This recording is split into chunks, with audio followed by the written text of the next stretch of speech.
Today, we're diving into one of the most misunderstood, hyped up, and controversial fighter jets flying today, Russia's Su-57 Felon. Marketed as Moscow's answer to the F-22 Raptor, it's officially a fifth-generation stealth fighter. But here's the twist: it might not be all that stealthy, and it's barely in service. Sounds like a punchline, maybe? But for Russia, this aircraft represents something more. A mix of ambition, military necessity, and perhaps the final shot at modernizing its aging air force. Let's rewind. In the 1980s, the US launched its Advanced Tactical Fighter program, a race that ultimately gave birth to the F-22 Raptor, the world's first true fifth-gen stealth fighter. Russia's response? The MiG 1.44, a paper tiger that never moved beyond the prototype stage. It was a complete failure. But Sukhoi wasn't ready to give up. After the collapse of the MFI program, they built a radical prototype, the S-37 Berkut, with forward-swept wings and wild maneuverability. It never entered service, but it reignited Russia's push for a next-gen jet. From that effort emerged the PAC-FA program, the foundation of the Su-57. In 2010, the world finally saw the T-50 prototype take to the skies. Critics immediately pounced, calling it a knockoff Raptor. But look a little closer and you'll see something more nuanced. Yes, the Su-57 shares some similarities with US stealth fighters.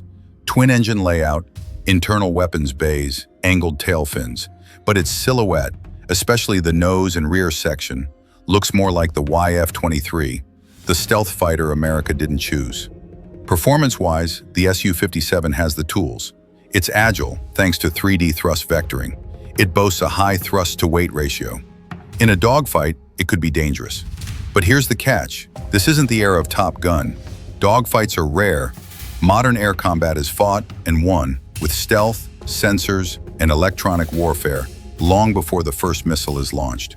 And that's where the Su-57 starts to stumble. Let's talk stealth. While the F-22 and F-35 have radar cross-sections no bigger than a marble, the Su-57's is estimated to be between 0.1 and 1 square meter, closer to a beach ball. Its engines are exposed, compressor blades are visible, panel seams and rivets remain untreated. Stealth on paper, not in practice. Russian patent filings even confirm this. An independent radar modeling shows the same. The Su-57 is stealthier than older flankers, but leagues behind Western fifth-gen fighters. Still, in Russian doctrine, that may be enough. Against legacy radar systems or when flying in specific angles, it might avoid early detection just long enough to shoot first or slip away. But stealth isn't the only issue. Its biggest flaw? The engines. Currently, Su-57s are powered by AL-41F1 engines, essentially upgraded, and they lack low observable features like serrated nozzles. The Izdilai-30 engines, meant to be the jet's true power plants, are still in development, years behind schedule. Until those arrive, the Su-57 falls short of fifth-gen performance benchmarks. That said, the aircraft still packs some solid tech. It features the NO-36 Bielka ASA radar, offering 270-degree coverage from 5 antenna arrays. It has an infrared search and track sensor to pick up enemy heat signatures, and it uses a basic level of sensor fusion, combining radar, IR, and EW data to help the pilot track threats. But it's still a step behind. It lacks the advanced helmet systems and full sensor integration that give F-35 pilots unmatched situational awareness.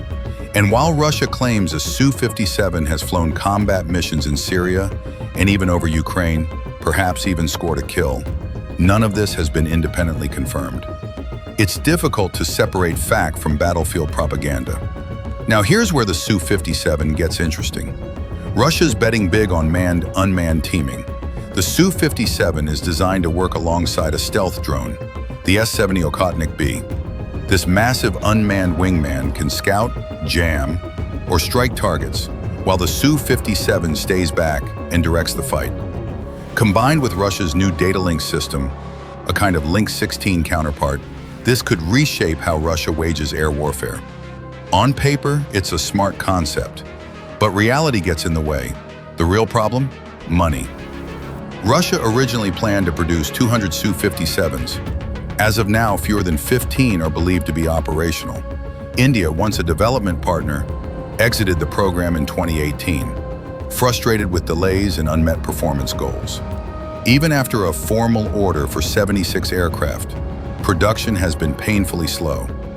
War in Ukraine, Western sanctions, and defense budget constraints cast serious doubt on whether Russia can build these jets in meaningful numbers. So, how would the Su-57 fare against an F-22 or F-35? In a close-range dogfight, maybe it could hold its own. It's nimble and aggressive. But that's not how modern wars are fought. In real-world combat, where stealth, sensors, and networks dominate, the Su-57 is outgunned, too visible, too few in number, and too far behind on key technologies. The F-35 program alone has already delivered over 1,000 aircraft to the US and its allies. The Su-57? Still trying to get off the ground. Ironically, the bigger concern for US air dominance might be China's J-20, a stealth fighter already in serial production with serious momentum. So, is the Su-57 a game changer? Not yet.